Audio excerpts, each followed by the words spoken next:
Previously on Personal and Professional Best.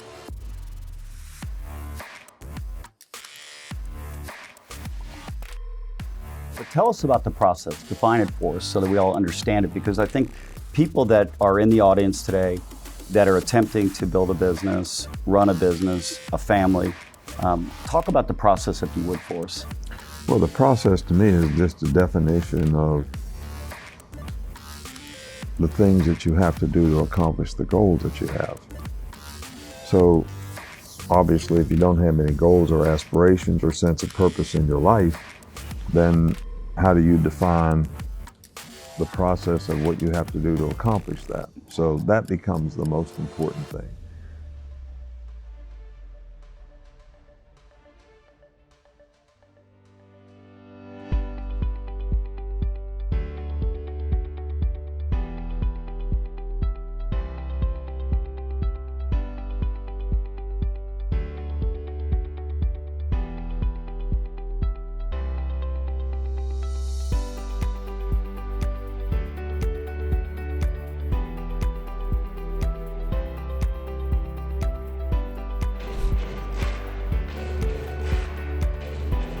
Coach Saban, let's get to the second half of Personal and Professional Best. Good to be here. Yeah, appreciate you having me. Well, we appreciate you taking the time to join us today. Tell us about meeting Miss Terry. When did you meet Miss Terry?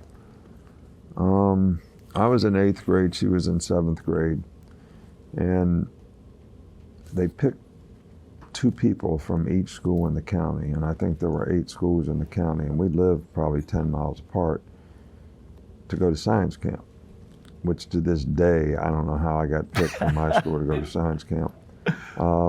But we met at science camp when we were in the 7th and 8th grade, and we kind of liked each other. And then she was a cheerleader for the Rockets, and I played for the Black Diamonds, which was my dad's team in Pop Warner.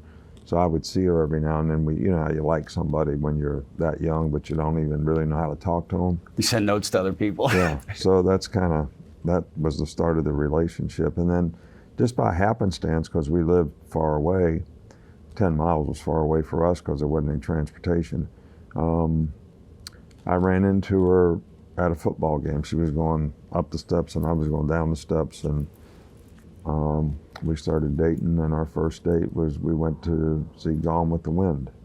Oh my goodness. Yeah, that was a long time ago, and this year is actually our 50th anniversary. I saw that. Were you nervous going to Gone first time out with her? Yeah, I was shy. I was not very outgoing or outspoken. And you know, we were the country kids. You know, we wore white socks and tennis shoes and, you know, blue jeans, and they had the ice-odd sweaters in town and penny loafers. We didn't even have a penny, let alone the loafer. So that's kind of, so it was a little bit upscale to even, you know, like have a girlfriend from in town. Wow. But I got over it pretty quick, and she's very outgoing, very personable, so it was easy for me to develop confidence in how to communicate with her. Well, you know, you've been blessed 50 years by your dad, but then 50 years with coming up with Miss Terry. I have 36 years with Lisa, and I would tell anybody who would listen that my life changed for the better when she became a part of my life.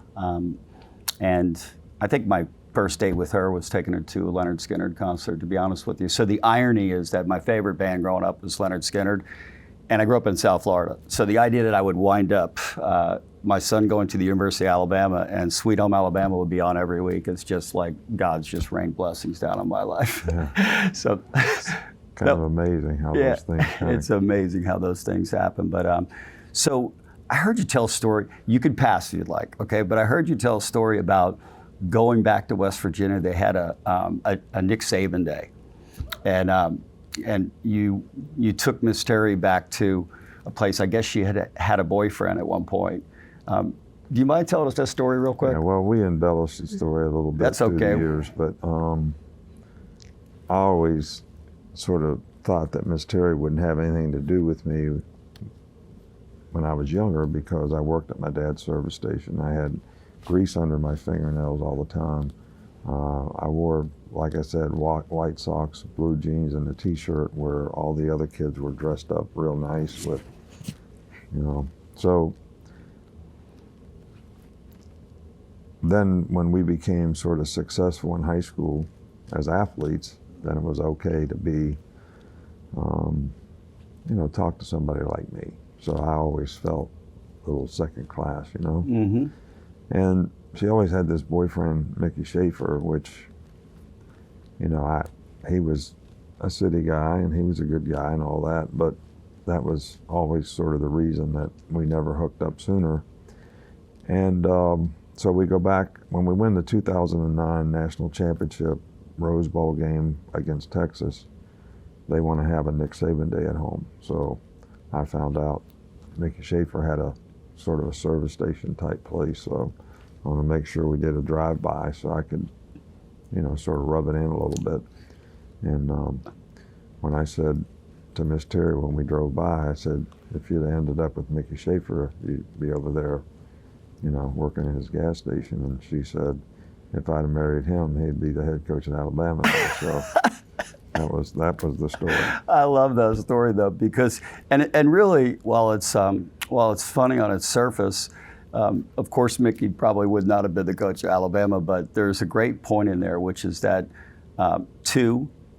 Miss Terry and Nick getting together became one, and you got a lot better as a result of it. And I'm sure Miss Terry has benefited as well. Yeah, I mean, I was like, I was so shy that I barely passed speech class, you know, my freshman year in college. And Miss Terry's an English major. She was a speech major. She taught drama. She was on the debate team.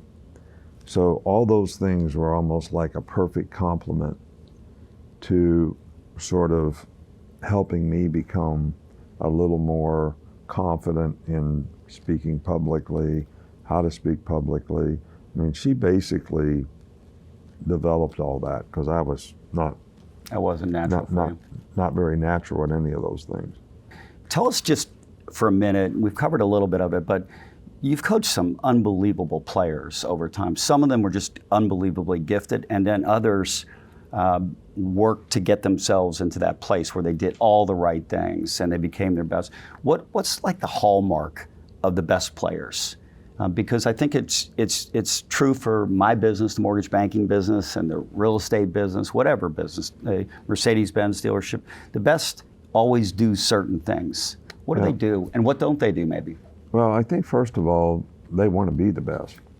I mean, they kind of have that in their DNA, and it's not like some of the best players that you've coached had this. They all had it. That's what made them what they were. Because we have a lot of talented guys here. They're not all become first-round draft picks, even though some of them have the ability to be. So the guys that become that have a great sort of sense of purpose, sense of pride and performance, and they're willing to invest in what they want to do in terms of their work ethic. I mean, I always tell you're going to reap what you sow. You probably heard that 1,000 times. So you're going to get out of it what you put into it. And there's always the question that you should ask, am I investing my time or am I spending it? Are you investing your time in what you want to accomplish, or are you just spending it doing something that's really, really insignificant? Like, I know these guys play Call of Duty and all this stuff, and they spend hours doing this. And I'm saying, if you're doing that, just tell me, are you investing your time in really what you want to accomplish? Or are you just spending it? You're just wasting your time. That not that we all shouldn't have something that we enjoy and we can't escape in, but there has to be limits and boundaries. And then, are you going to have the perseverance to be able to sustain this even when things don't go the way that you'd like for them to? I don't think there's probably many people in the Hall of Fame, in any Hall of Fame for any company, business, sport, whatever, that didn't have perseverance, that didn't have the ability to sustain when things were not exactly like they were supposed to be. And sometimes these obstacles come from things that we have nothing to do with. We didn't create them. They just get in the way. And the obstacle is the way. I mean, overcoming the obstacle was actually, so you got to have perseverance. You cannot have a great victory in life unless you can overcome adversity. The adversity is what makes it a great victory. You know, I always use the example, the war in the Pacific is the greatest military victory of all times because of Pearl Harbor. The adversity that created to have to overcome was the fuel. Right, is what made it, doing all those things is what made it the greatest victory. So, you know, Woody Hayes, when I was at Ohio State, we were going to play Michigan, and it was in 1981, and they were like #1 in the country. We were going up there to play. We had already lost 2 games at Ohio State. He wasn't the coach at Ohio State anymore, but we have the senior tackle before the last practice. When we're going to play Michigan, it was cold, spitting snow outside, and it was worse up in Michigan and Ann Arbor. And he comes and gives the speech, you know, at the senior tackle, even though he wasn't the coach. He was retired by a couple of years. And there was a lot of negativism on our team. I don't think the coaches thought we could win. The players were kind of, you know, everybody was kind of, it's not my fault, you know, that we're lost 2 games and this is not a great season for us, and the press was on us and very negative. And I never forget, that's where this all came from philosophically for me, is Woody Hayes comes to senior tackle and says, there can be no great victories in life without tremendous adversity. And then he creates this scenario of how the war in the Pacific and this opportunity that we have to go to Michigan, there's going to be 105,000 people against you. It's going to be snowing, it's going to be cold. You guys are practicing outside today, they're practicing inside. All these things that create this opportunity for a great victory, rather than this negative attitude of being fearful that you're going to get beat. Wow. And the light went on for everybody. Me as a coach who didn't think we could win the game because they had Anthony Carter and all these great players. So we go beat them 14-9. And I'm like, I was like 27 years old, and I'm like, you know, we've just arrived, you know, why is this the last game of the season? We could beat anybody now.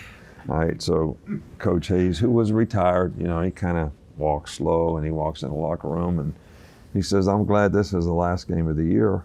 I looked at him like, what is up with this guy, you know? And he said, because there's not a team in the country we could beat next week. Because we played. We exhausted it today, right? That's right. We gave it all. That's right. So it was a little more wisdom than I had relative to the situation. Well, you know, it's easy to lose, right? I mean, it's easy to show up and to be in that locker room and just accept fate. Or there's that other thing, right? And that other thing, you have to get rid of your fear, and you just have to get belief, and you got to get everybody with you. We always talk at our organization about adversity, about 2 types.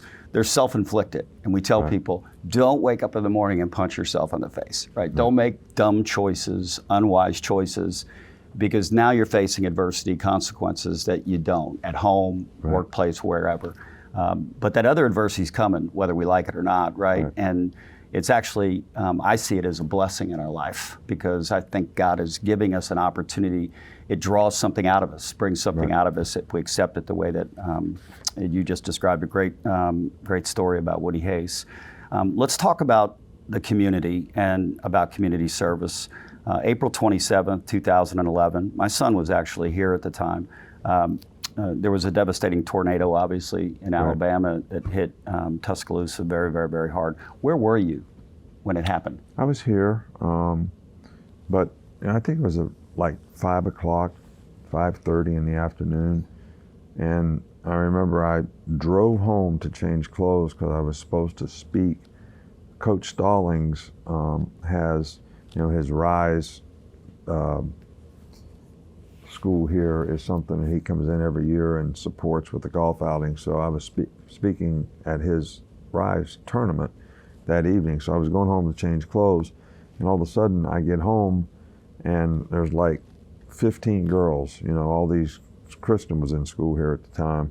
So all her girlfriends, they were all there, you know, trying to get in the basement and be safe at our house.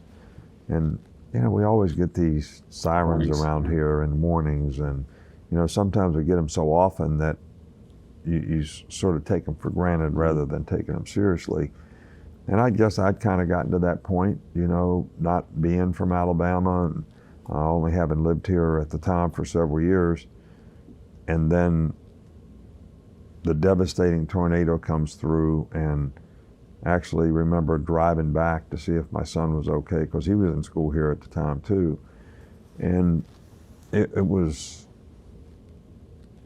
unbelievable. Somebody stood out on the porch in this building and took a picture of this. And this was the most, I mean, hard to imagine how large and how forceful. And I still remember the next day I went to the draft after helping out all day long. The draft was that night, and it looked like somebody took a brush hog and drove 88 miles to Birmingham. Just a half-mile swash of nothing.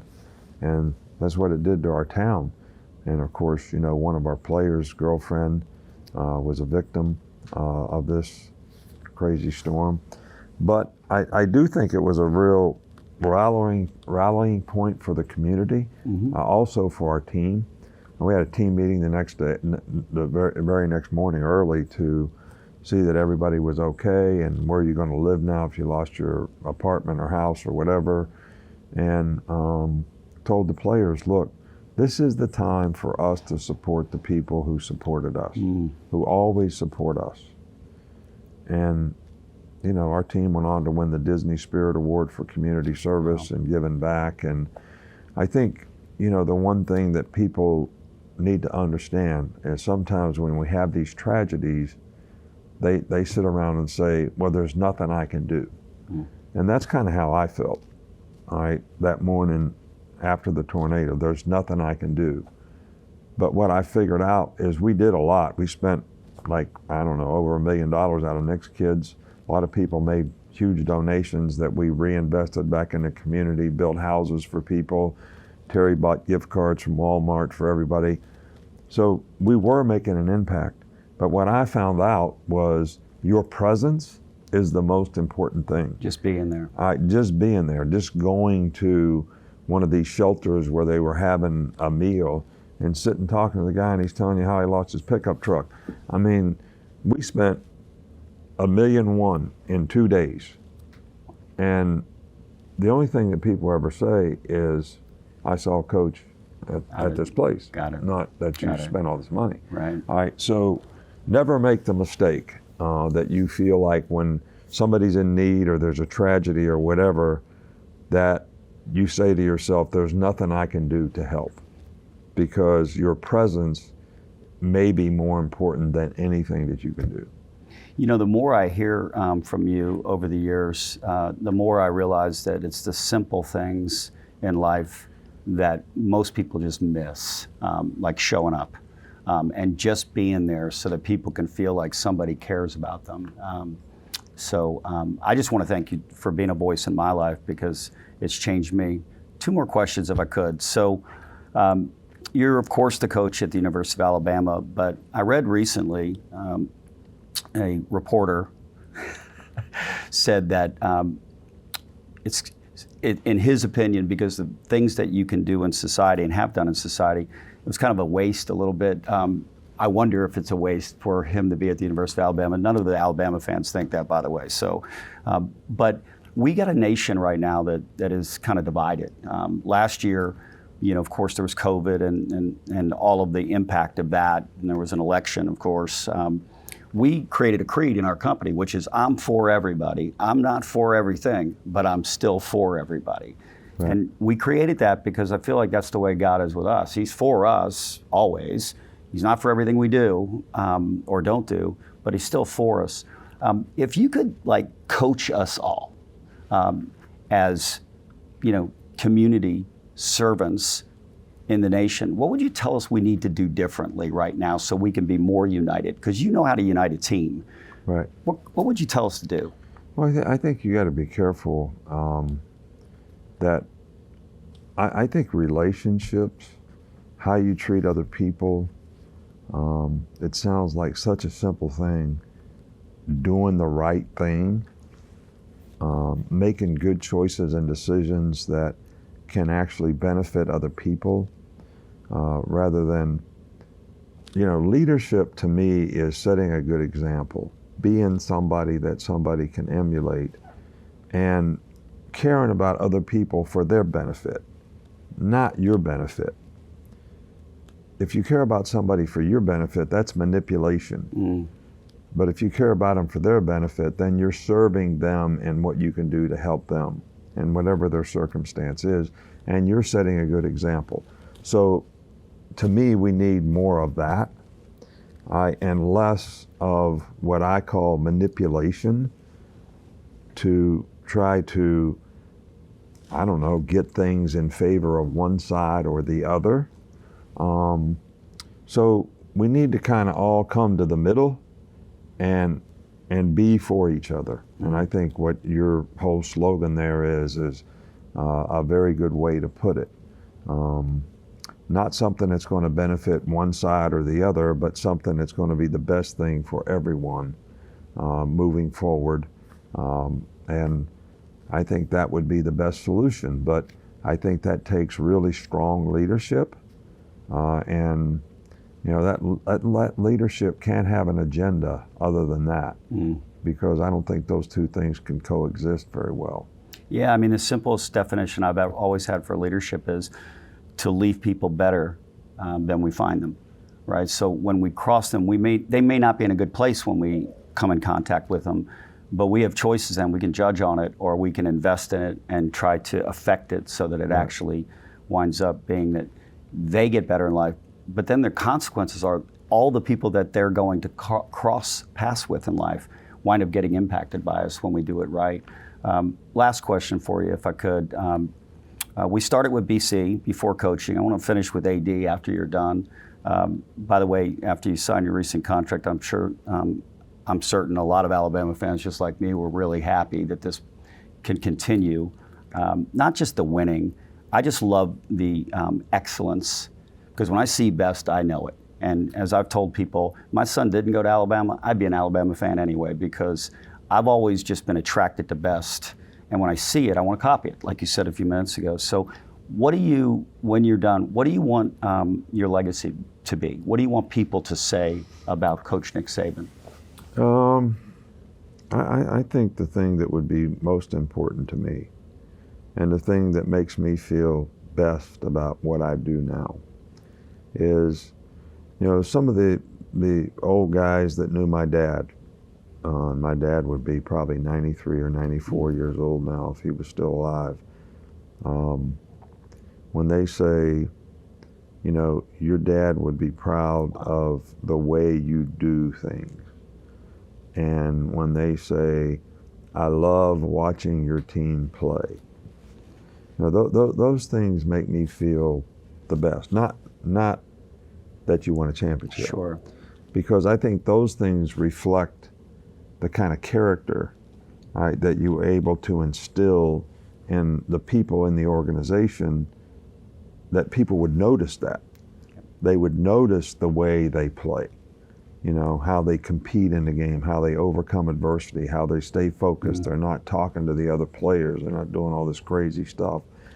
And so it's that impact that you had on those individuals, because the whole purpose and goal of this program is we want you to be more successful in life because you were involved in the program. So that's going to come through your personal development, through your academic development, through your career development, and your development as a football player. So for you to be the best in all those areas, that's going to benefit you the most. It's going to give you the most and best chance to be most successful in your life, which is the ultimate goal of the program. Well, a lot of those lessons can be learned in sports, in athletics, in football, because the players like those things. And sometimes we even have to take those things away that they like and love to get them to do some other things that they don't like so well, but is necessary for them to be successful. Right. So, but I think that's what I'd love for people to say, that you help the players in your organization have a better chance to be more successful in life. And for those players to come back and say that you did that. And I think all the great coaches, and I've been involved in two places, Ohio State and Woody Hayes, and Alabama and Bear Bryant, where there were coaches that had as strong a legacies as anybody. And hundreds of players that played for them all came back and said and had stories about the lessons that they learned that helped them be more successful. And to me, there's nothing better than that. There's nothing more important than that. They don't talk about the championship that they won. They don't talk about how many championships he won or any of these coaches won. You know, they talk about the lessons that they learned that helped them be more successful in life. And those are the stories that they tell. So to me, that tells it all. Yeah, I mean, making better parents. And therefore, then they get to do what your dad did for you, which is deposit into their children. So it's not just about football. And thank you, because your legacy is way outside of football now. Certainly in our organization, my family and everything else, we've been affected by your leadership, not because we're rabid Alabama fans. We are, but we're really fans of everything that is here that you're doing, because it represents what is best. And we really appreciate your time today, coming to be a part of our program. Thank you. And I cannot say goodbye without saying Roll Tide. Thank you. Roll Tide. Roll Tide.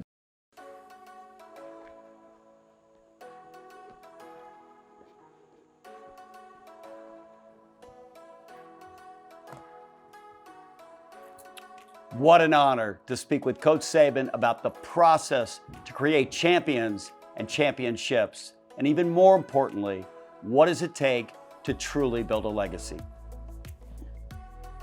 In the weeks since this interview, I've had some pretty significant life events take place. First, my family's beach house, it burned to the ground. That's right, the flood zone, our home in Santa Rosa Beach, where we built treasured family memories, went up in flames. There was nothing I could do about it. Talk about adversity you cannot control. Today, Coach Saban talked about adversity, and he shared these words. You cannot have a great victory in life unless you can overcome adversity. With those words ringing in my head, I adopted a University of Alabama slogan as my response to our family's adversity. So what? Now what? You know what? I'm gonna build a championship season this year, no matter what.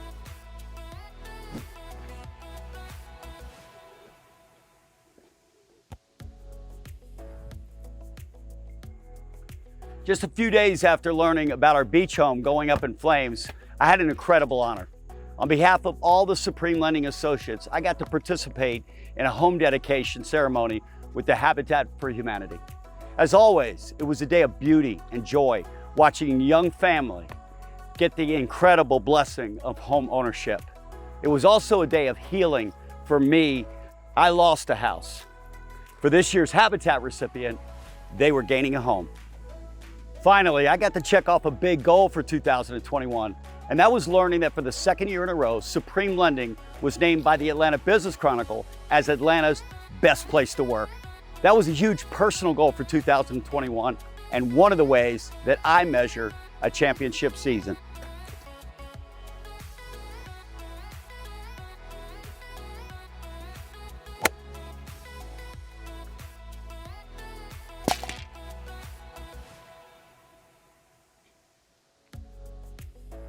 Over the last two episodes, Coach Saban shared about the influence that his father had on his life and the role that his bride of 50 years, Miss Terry, played in enriching his life.